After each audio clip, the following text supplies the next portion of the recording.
नमस्कार। मैं ललित देवांगन छाया दुर्ग छत्तीसगढ़ से आप सभी का हार्दिक स्वागत एवं अभिनंदन करता हूं। श्री देवांगन पुराण के पिछले 7 वीडियो में मैंने आपको श्री देवांगन पुराण के 13 अध्याय की कथा के अंतर्गत माता परमेश्वरी जयंती, श्री देवांगन पुराण की रचना, त्रिदेवों एवं पृथ्वी की उत्पत्ति कथा, दीपचंद देवांगन, माता हरणी एवं राव भाटों की उत्पत्ति, विवाह तथा वंश विस्तार की कथा, वस्त्र निर्माण की कथा, देवांगन जाति के गोत्रों की कथा, चारों युगों के प्रमाण, देवांगन जाति के गोत्रों के उच्चारण, माता परमेश्वरी के विभिन्न रूपों, उसकी महिमा एवं पूजन की विधियों एवं गरकट्टा तथा राजा पूज्या गोत्रों की कथा, बस्तर के मतिमंद राजा की कथा तथा महिषासुर एवं रक्तबीज नामक राक्षसों के वध के विषय में बताया है। अब इस 8वें वीडियो में हम आगे की कथा का श्रवण करते हैं। बोलिए माता परमेश्वरी की जय। 14वें अध्याय में देवांगन ने सतयुग की कथा के बाद त्रेता की कथा सुनने की इच्छा प्रकट की। माता बोली, हे पुत्र, त्रेता युग की मार्मिक कथा को चित्त में शांति धारण करके सुनो। रावण को मारकर रामचंद्र जी घर आए तो माता जानकी आनंदित हुई। वे भी देवी स्वरूपा हैं। उनके कंचन देह पर नाग के समान वेणी, माथे पर टीका सा लगा है, सुंदर वस्त्र धारण की है, चरण लाल रंग के थे और वे तड़ित जैसे चमक रही थी। दोनों हाथ भी सुशोभित थे। स्वर्ण के समान पतिवर्णी वे दुष्टों, भूत प्रेत, डंकिनी को नष्ट करने वाली थी। सीता जी को प्रसन्न चित्त देखकर चंद्र जी भी प्रसन्न थी। सीता जी बोली, आपने 10 शीश रावण का वध किया है, पर क्षीर सागर के पास एक द्वीप है जिसका नाम श्वेत द्वीप है। वहाँ पर एक और रावण है, उसकी तो 1000 भुजाएं हैं। प्रभु, आप उसका भी वध कीजिए। श्री रामचंद्र जी ने उस रावण का वध करने के लिए भरत और शत्रुघ्न को आदेश दिए। दोनों भाई अपने साथ सुग्रीव, नल, नील, द्विविद, हनुमान और 18 पद्म वानर सेना के साथ उस द्वीप को जाकर घेर लिया। वानर सेना स्वभाव अनुसार वृक्ष और पर्वत को लेकर सत्य के रूप में युद्ध करने लगे। तब सहस्त्रभुज रावण भी क्रोधित होकर युद्ध करने रण में पहुंचे। सहस्त्रार्जुन क्रोध कर अपनी 1000 भुजाओं से युद्ध करने लगा। सबके साथ श्री रामचंद्र जी और लक्ष्मण जी सहित सेना को मूर्छित कर दिया। नारद मुनि ने तब कहा कि जिस सहस्त्र बाहु को चारों भाई मारने गए हैं, वे सभी सेना सहित मूर्छित हो गए हैं। इसे मारना अब केवल माता परमेश्वरी के ही वश में है। तब माता परमेश्वरी दुर्गा रूपिणी होकर हाथ में प्रचंड शक्ति नामक हथियार से सजी और महाप्रलय रूपिणी होकर श्वेत द्वीप पहुंची और विविध रूप से उससे युद्ध करने लगी। सहस्त्रार्जुन भी विकट योद्धा था। वह भी भयंकर अस्त्र चलाते हुए युद्ध करने लगा। माता परमेश्वरी ने तब अपना सौम्य रूप ताक कर अष्टभुजी दुर्गा का संहारणी रूप धारण की। उसे देखकर राक्षसों के छक्के छूट गए। माता ने क्षण भर में उनका संहार कर दिया। यह देखकर सब देवता माता की जय जयकार करने लगे।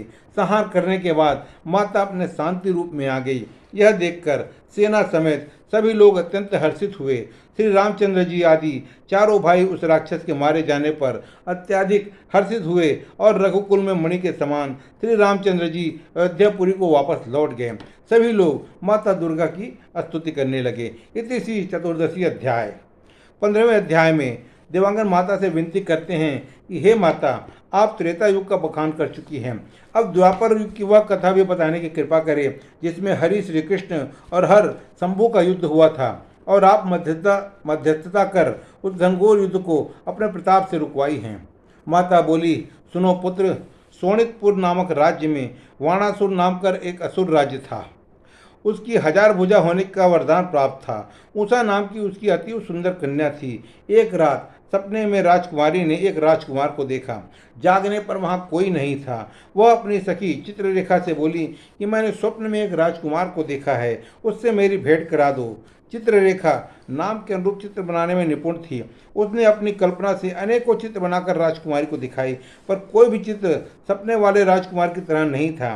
अंत में चित्ररेखा ने द्वारिका के राजकुमार अनिरुद्ध का चित्र प्रस्तुत किया तो उषा आनंद से भर उठी। वह बोली, इसी राजकुमार से मेरी भेंट करा दो। उषा और चित्ररेखा आकाश मार्ग से विमान द्वारा द्वारका नगरी जा पहुंची।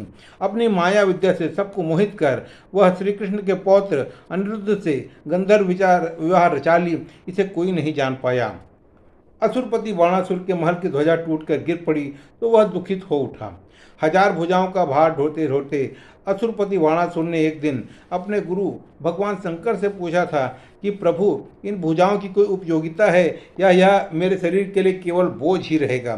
तब भगवान शंकर जी ने कहा था कि जिस दिन तुम्हारे राजमहल की ध्वजा टूटकर गिर पड़ेगी तब समझ लेना कि इन भुजाओं की उपयोगिता का समय आ गया है। आसन्न संकट को जानकर उसने अनिरुद्ध को कैद कर लिया। अब श्री कृष्ण को आना ही था। अपनी यदुकुल सेना के साथ श्री कृष्ण वाणासुर को दंडित करने शोणितपुर पहुंचे। सेना को आते देखकर द्वारपालों ने वाणासुर को खबर दी। खबर सुनकर वाणासुर अत्यंत क्रोधित हुए और अपने गुरु शंकर जी के पास युद्ध करने की आज्ञा मांगने आए। शंकर जी ने आज्ञा दी और कहा, पुत्र चलो तुम, मैं भी तुम्हारी सहायता के लिए आ रहा हूँ। वाणासुर युद्ध भूमि में पहुंचे। युद्ध के मारू और जुझारू बाजे वेग से बजाए जा रहे थे। महाप्रलय के वेग के समान श्री कृष्ण ने वाणासुर की भुजाओं को काट कर गिराया। वाणासुर ने तब शंकर जी का ध्यान किया। शंकर जी युद्ध भूमि में पहुंचे। अब हरि और हर में युद्ध होने लगा। सुदर्शन चक्र और त्रिशूल का वार एक दूसरे पर होने लगा। कोई भी हार नहीं मान रहा था। इस प्रलयंकर युद्ध को देखकर समस्त सेना व्याकुल हो गई और त्राही त्राही कर आर्तनाद वाणी से चिल्लाने लगी।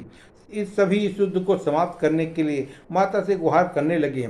उस आर्तवाणी को सुनकर माता परमेश्वरी हरि और हर के मध्य आकर खड़ी हो गई। माता परमेश्वरी को अपने मध्य खड़े देखकर श्री कृष्ण जी और शंकर जी उसकी माता स्वरूप को निहारते हुए लज्जित हो गए। माता बोली, तुम लोग तो आपस में भाई भाई हो, एक असुर के कारण तुम में युद्ध हो, यह ठीक नहीं है। माता परमेश्वरी के समझाने पर दोनों ने युद्ध बंद कर दिया। यह देखकर सभी देवता आनंद से भर गए। शंकर जी अपने कैलाश धाम चले गए और कृष्ण जी ने भी उषा का विवाह अनिरुद्ध से करके उसे अपने साथ द्वारिकापुरी ले गए। यहाँ पर श्री देवांगन पुराण के 15वें अध्याय की कथा समाप्त होती है। आगे की कथा अगले वीडियो में। इस वीडियो के अंत में आपसे पुनः निवेदन है कि आप सभी इस वीडियो को अधिक से अधिक लाइक, शेयर और सब्सक्राइब करिए। बोलिए माता परमेश्वरी की जय।